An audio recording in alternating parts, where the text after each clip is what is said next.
ವಿಶೇಷವಾಗಿ ಈಗ ತಾನೇ ಮಾತನಾಡಿದಂಥ ಎಲ್ಲ ಗುರು ಹಿರಿಯರಿಗೆ ನಮಸ್ಕರಿಸುತ್ತಾ, ತಮ್ಮೆಲ್ಲರೂ ಗೊತ್ತಿರುವ ಹಾಗೆ ಬರುವಂಥ 4ನೇ ತಾರೀಕು ನಮ್ಮ ಲಿಂಗಾಯತ ಸಮಾಜದಿಂದ ಜಿಲ್ಲೆಯ ಪ್ರತಿಯೊಂದು ಸಂಘಟನೆ ಹಾಗೂ ಪ್ರತಿಯೊಂದು ಪಂಗಡಗಳಿಂದ ಪ್ರತಿಯೊಬ್ಬರು ಕೂಡ ಒಂದು ಒಗ್ಗಟ್ಟಿಂದ ಈ 4ನೇ ತಾರೀಕಿಗೆ ನಾವು ಒಂದು ಮೆರವಣಿಗೆಯನ್ನು ಮಾಡ್ತಾಯಿದ್ದೀವಿ. ವಿಶೇಷವಾಗಿ ಇದು ಮೊದಲನೇ ಬಾರಿ ಇಡೀ ಕರ್ನಾಟಕ ರಾಜ್ಯದಲ್ಲೇ ಬೆಳಗಾವಿಯಲ್ಲಿ ಮೊದಲನೇ ಬಾರಿಗೆ ಇದೊಂದು ಕೆಲಸವನ್ನು ನಾವೆಲ್ಲರೂ ಕೂಡ ಕೈ ಹಾಕಿದ್ದೀವಿ. ಅದರಾಗಿ ಕೂಡ ನಾನೆಲ್ಲ ನನ್ನ ಯುವ ಮಿತ್ರರಿಗೆ ಹಾಗೂ ಸಮಾಜದ ಎಲ್ಲ ಯುವ ಬಾಂಧವರಿಗೆ ನಾನೊಂದು ಕರೆಯನ್ನು ಕೊಡಲಿಕ್ಕೆ ಬಯಸ್ತೀನಿ. ಪ್ರತಿಯೊಬ್ಬರು ಕೂಡ ನಮ್ಮ ಒಗ್ಗಟ್ಟನ್ನು ಇದರಲ್ಲಿ ನಾವು ಪ್ರಶಂಸೆ ಮಾಡಬೇಕು ಹಾಗೂ ಎಲ್ರಿಗೂ ಕೂಡ ನಾನು ಆಹ್ವಾನಿಸಲಿಕ್ಕೂ ಬಯಸ್ತೀನಿ. ಎಲ್ಲರೂ ಕೂಡ ಬಂದು 4ನೇ ತಾರೀಕಿನ ಕಾರ್ಯಕ್ರಮವನ್ನು ಸಕ್ಸಸ್ ಮಾಡ್ಕೊಳ್ಬೇಕಂತೇಳಿ ನನ್ನ ಅರ್ಥ.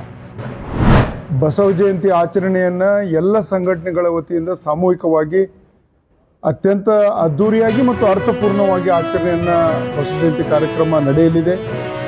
ನಾನು ಮಾಧ್ಯಮದ ಸ್ನೇಹಿತರ ಮುಖಾಂತರ ಬೆಳಗಾವಿ ಜಿಲ್ಲೆಯ ಸಮಸ್ತ ಸಮಾಜದ ಬಾಂಧವರಿಗೆ ವಿನಂತಿ ಮಾಡ್ತೀನಿ, ಈ ಕಾರ್ಯಕ್ರಮದಲ್ಲಿ ಭಾಗವಹಿಸಿ, ಸಂಘಟನೆಯಲ್ಲಿ ಭಾಗವಹಿಸಿ ಅಂತಕ್ಕಂಥ ವಿನಂತಿಯನ್ನು ಮಾಡ್ತಾ, ವರ್ಗರಹಿತ ವರ್ಣರಹಿತ ಸಮಾಜವನ್ನು ಕೊಟ್ಟವನು ಬಸವಣ್ಣ.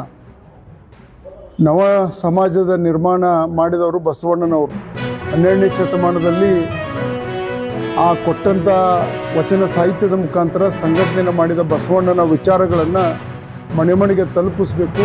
ಇಂದಿನ ಜನಾಂಗಕ್ಕೆ ಬಸವಣ್ಣನವರ ವಚನ ಸಾಹಿತ್ಯವನ್ನು ತಲುಪಿಸಬೇಕು ಅಂತಕ್ಕಂಥ ಹಿನ್ನೆಲೆಯಲ್ಲಿ ಈ ವಿಶೇಷವಾಗಿರ್ತಕ್ಕಂಥ ಕಾರ್ಯಕ್ರಮವನ್ನು ಮಾಜಿ ಮುಖ್ಯಮಂತ್ರಿಗಳು, ಹಾಲಿ ಸಂಸದರು, ನಮ್ಮೆಲ್ಲರ ಹಿರಿಯರು, ನಾಯಕರು ಆಗಿರ್ತಕ್ಕಂಥ ಸನ್ಮಾನ್ಯ ಜಗದೀಶ್ ಶೆಟ್ಟರ್ ಅವರು ಮತ್ತು ಉಳಿದಂಥ ಎಲ್ಲ ಸಂಘಟನಾತ್ಮಕವಾಗಿ ಎಲ್ಲ ಸಂಘಟನೆಗಳು ಸಹಿತ ಈ ಕಾರ್ಯಕ್ರಮದಲ್ಲಿ ಭಾಗವಹಿಸಲಿದ್ದಾರೆ. ಶಾಸಕರು, ಮಾಜಿ ಶಾಸಕರು, ಸಂಸತ್ ಸದಸ್ಯರು, ಮಾಜಿ ಸಂಸತ್ ಸದಸ್ಯರು ಎಲ್ಲರೂ ಸಹಿತ ಈ ಕಾರ್ಯಕ್ರಮದಲ್ಲಿ ಭಾಗವಹಿಸಲಿದ್ದಾರೆ.